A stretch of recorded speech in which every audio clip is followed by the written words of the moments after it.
Hello, all you freedom-loving people. The showdown in South Korea and President Trump's call to take back the Panama Canal showcased the CCP's infiltration and the rise of conservative values. Okay, let's get into it. A wildfire has swept through Los Angeles County since Tuesday. Tens of thousands of people have been forced to evacuate their homes, including many Hollywood celebrities. Some people drove and others abandoned their cars to escape the blaze. The wildfire engulfed homes and burned large portions of hillsides, injuring many. The wildfire was first spotted just after 10 a.m. on Tuesday. The fire originated in the northern Pacific Palisades Mountains, west of the city of Los Angeles. Fueled by strong winds in Southern California, the blaze is rapidly spreading southwest. Los Angeles County Fire Chief Anthony Marone said at a press conference that 2 people have died in the blaze. Many people were injured and some seriously. About 32,000 residents were under evacuation orders Wednesday morning, and more than 50,000 residents were evacuated overnight on Tuesday night. Pacific Palisades is a picturesque waterfront community known as one of the safest and most affluent neighborhoods in Los Angeles. Many rich and famous people live there, including numerous Hollywood stars and Vice President Kamala Harris. The neighborhood where Kamala Harris lives was under an evacuation order on Tuesday night, but the house was unoccupied at the time. Multiple Hollywood stars evacuated their homes, including Mark Hamill, Mandy Moore, and James Woods. Los Angeles City Council Speaker Marcus Harris Dawson said that firefighters were unable to use airplanes for aerial sprinkler firefighting because of strong winds. He said that even for the Los Angeles area, where wildfires are a regular occurrence, the blaze that swept through Southern California was one of the worst we've ever seen. But according to meteorologists, the winds are expected to increase on Wednesday. Elon Musk blames California government policies for exacerbating the danger caused by the fires. Elon Musk posted, "These fires are easily avoidable, but nonsense regulation in California prevent action being taken, so year after year, homes burn down and more people die." His post was responding to another ex-user who claimed that California is refusing to do controlled burns and clean up forests in the name of environmentalism. Former LA mayoral candidate Rick Caruso says the Pacific Palisades area has no water in the hydrants at the moment, accusing the local government of mismanaging resources like a third world country. The Pacific Palisades disaster has renewed attention on the identity politics of Kristen Crowley, the first woman and the first queer woman to serve as LAFD fire chief. Crowley was sworn in for her post in March of 2022. She and Mayor Eric Garcetti established a DEI bureau in January of 2023. In an interview, she said her goal was to hire more women and gay firefighters. I'm super inspired. She took time out of her already busy schedule to tell us about her vision for the department's future, one that includes a 3-year strategic plan to increase diversity. People ask me, well, what number are you looking for? I said, I'm not looking for a number. It's never enough. Out of 3,300 city firefighters, only 115 are women right now. She's already looking at ways to change that. She's quick to point out that doing so has a greater purpose, attracting the best and brightest for the job. They feel included, they feel valued, and they feel part of a cohesive team. The chief also checks another box when it comes to inclusivity and diversity at this department. She's a proud member of the LGBTQ community. That just kind of opens the door of people that thought, wow, I didn't even know that that was an opportunity for me. A video from 2018 resurfaced today with President Trump talking alongside Governor Newsom, where he stressed the importance of proper forest management. Got to take care of the floors, the floors of the forests, very important. You look at other countries where they do it differently, and it's a whole different story. I was with the president of Finland, and he said, we have a much different, we're a forest nation. He called it a forest nation. And they spend a lot of time on raking and cleaning and doing things, and they don't have any problem. And when it is, it's a very small problem. And President Trump is now blaming Governor Gavin Newsom since Newsom refused to sign the Water Restoration Declaration. He wrote that It would have allowed millions of gallons of water from excess rain and snowmelt from the north to flow daily into many parts of California, including the areas that are currently burning in a virtually apocalyptic way. On Tuesday in Mar-a-Lago, President Trump held his second press conference since his election. He said that his presidency would usher in a golden age for the United States. President Trump has a huge global agenda. First, President Trump wants to change the name of the Gulf of Mexico. We're going to be changing the name of the Gulf of Mexico to the Gulf of America, which has a beautiful ring that covers a lot of territory. The Gulf of America, what a beautiful name. And it's appropriate. It's appropriate. President Trump also talked about several previously announced proposals. He has suggested annexing Canada to the United States, taking back the Panama Canal, and buying Greenland from Denmark. President Trump has acknowledged that the Panama Canal is now controlled by the Chinese military. So, when he was asked by a reporter if he could guarantee that in the attempt to get the Panama Canal, President Trump would not use military means or economic coercion to achieve those goals, President Trump did not rule out the use of military force to retake the Panama Canal. President Trump said, "I'm not going to commit to that. It might be that you have to do some things." At the time, President Trump's son, Donald Trump Jr., was on a private visit to Nuuk, the capital of Greenland, prompting further speculation about Greenland. Trump Jr. visited the world's largest island, which is semi-autonomous in Denmark. Trump Jr. went there on his father's private jet, Trump One. He posted a photo of himself in Greenland on X saying, "Greenland is beautiful." In an interview with CNN, Greenland parliamentary member Kuno Fenker said both President Trump and his son, Trump Jr., are very welcome to visit, and there may be further cooperation in the future. But Danish Prime Minister Mette Frederiksen emphasized that Greenland is not for sale. With a population of only 57,000, Greenland straddles the shortest route between Europe and North America. It is of strategic importance to the U.S. military and its ballistic missile warning system. Greenland has minerals, oil, and gas wealth, but development has been slow, and the economy is dependent on Danish fisheries and subsidies. President Trump has questioned the legitimacy of Danish sovereignty over Greenland. Greenland parliamentary member Kuno Fenker stated that it's up to the people of Greenland to decide what kind of country they want in the future and who they want to work with. Regarding the Panama Canal, President Trump demanded that Panamanian officials soften transit fees for American ships. Great things were being respected again all over the world. The Panama Canal is a disgrace, what took place at the Panama Canal. Jimmy Carter gave it to them for $1. Things were being respected again all over the world. The Panama Canal is a disgrace, what took place at the Panama Canal. Jimmy Carter gave it to them for $1, and they were supposed to treat us well. I thought it was a terrible thing to do. You know, it was the most expensive structure ever built in the history of our country, relatively. It would be the equivalent of substantially over $1 trillion today.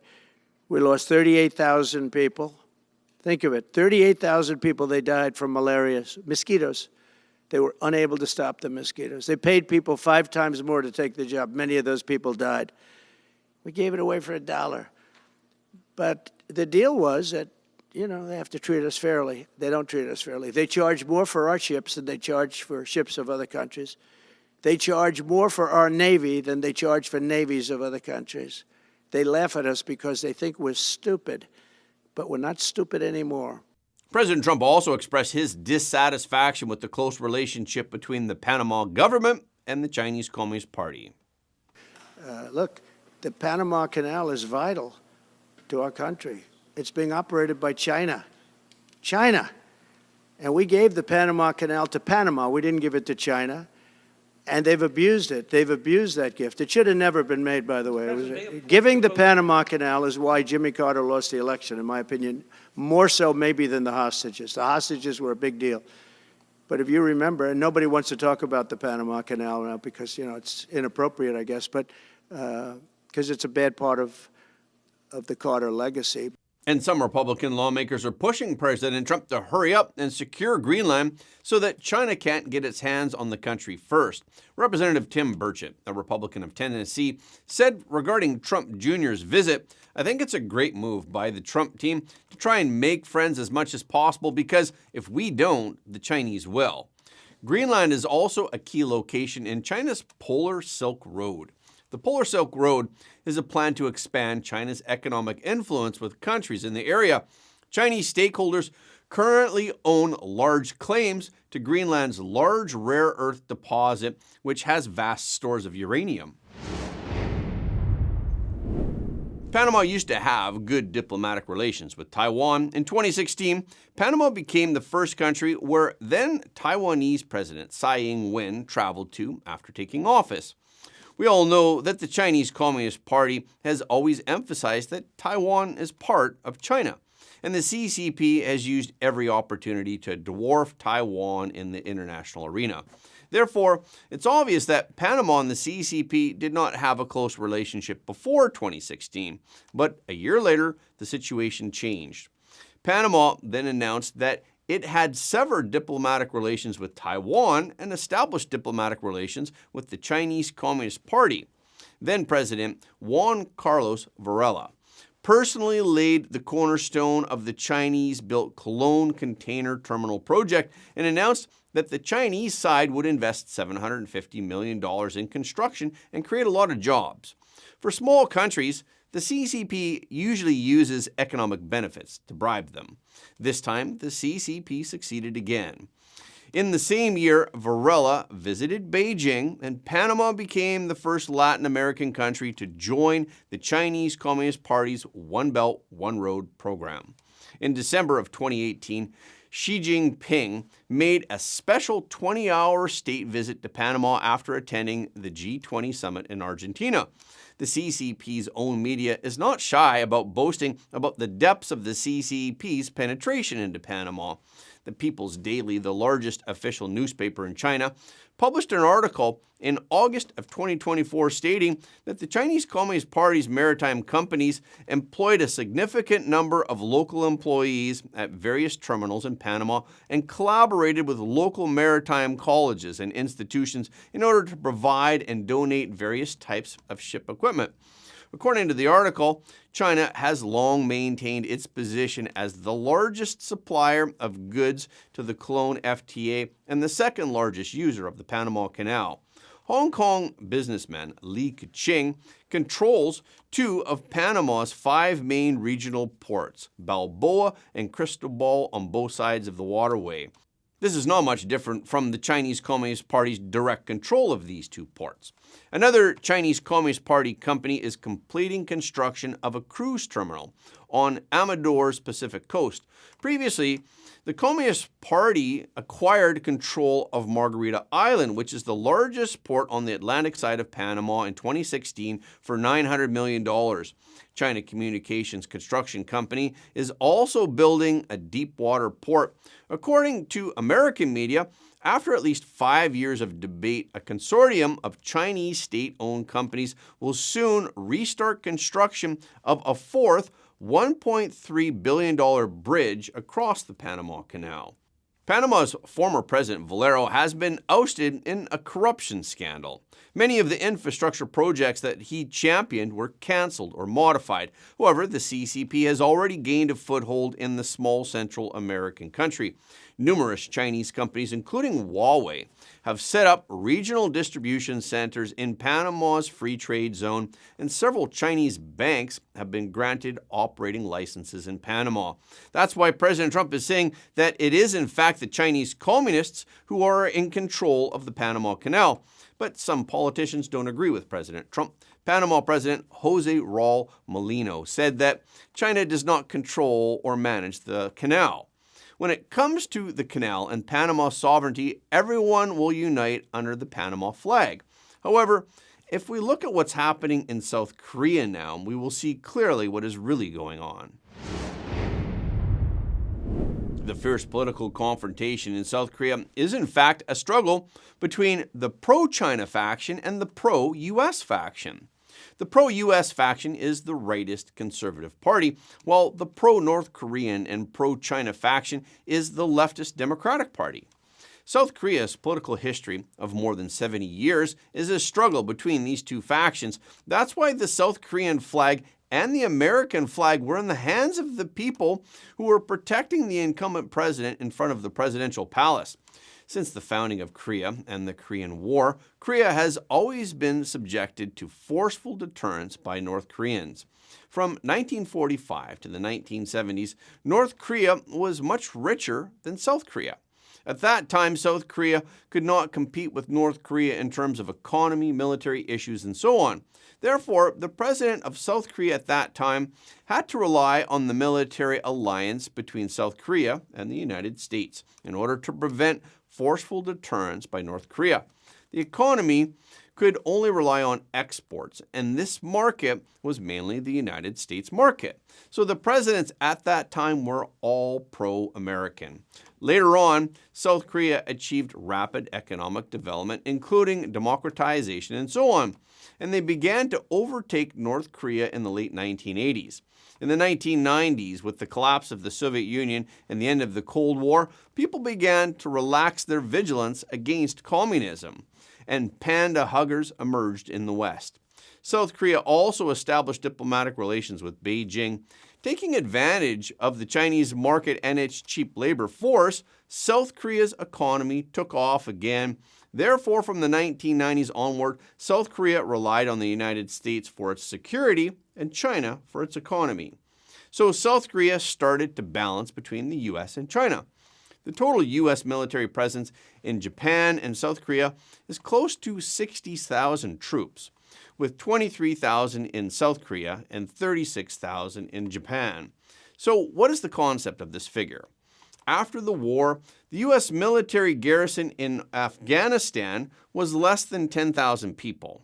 Plus, the contractors' armed forces, which totaled about 30,000, and there were daily conflicts in Afghanistan at that time.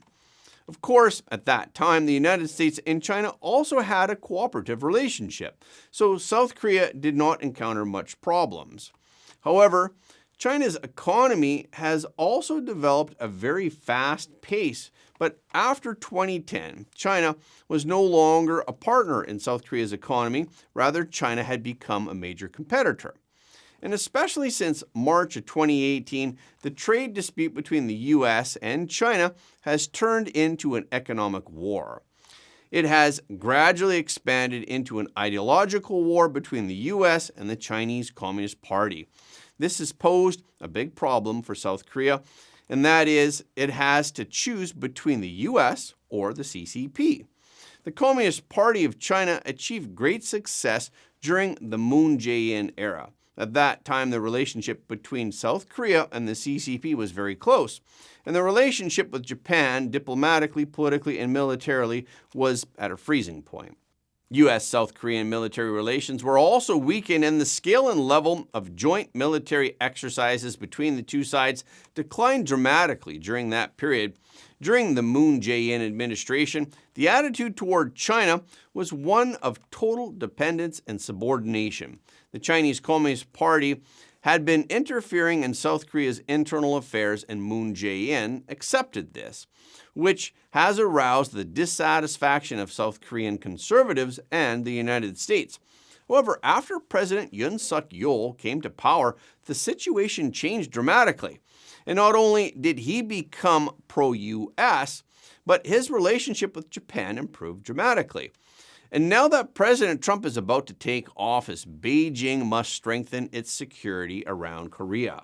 So this is an important background for this Korean incident. In his speech to the nation during the New Year, President Yoon Suk-yeol explained several reasons for his announcement of martial law. One of them was the excessive pro-China policies. On the surface, of course, he emphasized pro-Koreanism. But we all know that North Korea is no deterrent for South Korea without Beijing's support of North Korea. And there is also the issue of election fraud on the left. This is also a problem of infiltration by the CCP.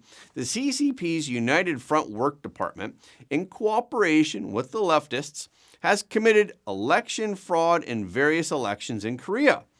In the April 10th, 2024 election for National Assembly of South Korea, at least 30 districts were rigged. Now, in Canada, it has been revealed that the CCP has been manipulating Canada's regional elections. The South Korean government and the courts want a thorough investigation, but it's almost impossible due to the opposition of the leftist Democratic Party. The leftist forces are in control of all aspects of South Korea, such as the National Assembly, local governments, the media, and television stations, as well as all kinds of labor unions, including the National Teachers Union, intellectuals, the arts and cultural sector, civic organizations, and even the Justice Department. This time, the Supreme Council for National Reconstruction applied to the court to have the president arrested on charges of rebellion. Constitutionally, the Supreme Council for National Reconstruction does not have the authority to deal with crimes of rebellion, and even if an application is made, it should be made to the Central Court, not the Western Court, which issued the arrest warrant this time. So why did they choose the Western Court? This was because the Western Court is full of pro-leftists, so it was easy to get approval. But now that the warrant expired, the Western Court has agreed to extend it. However, it has not been disclosed when the deadline would be extended until. So the investigative authority is preparing to carry out a second arrest soon. Nevertheless, the president's guard is still ready. They set up 3 lines of defense in front of the presidential residence. The first line of defense was outside the presidential palace, which was blocked by 7 large buses.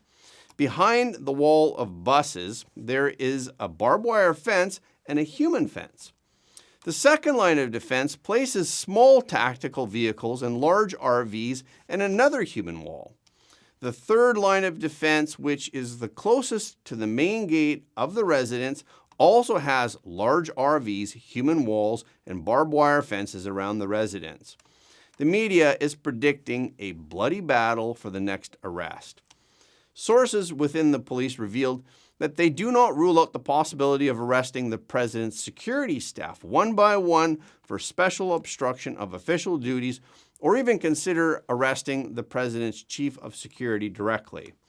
The police are also considering letting the helicopter of the special attack team land at the residence and fly directly over the defense line of the residence's police guard office to arrest Yoon Suk Yeol in a quick way.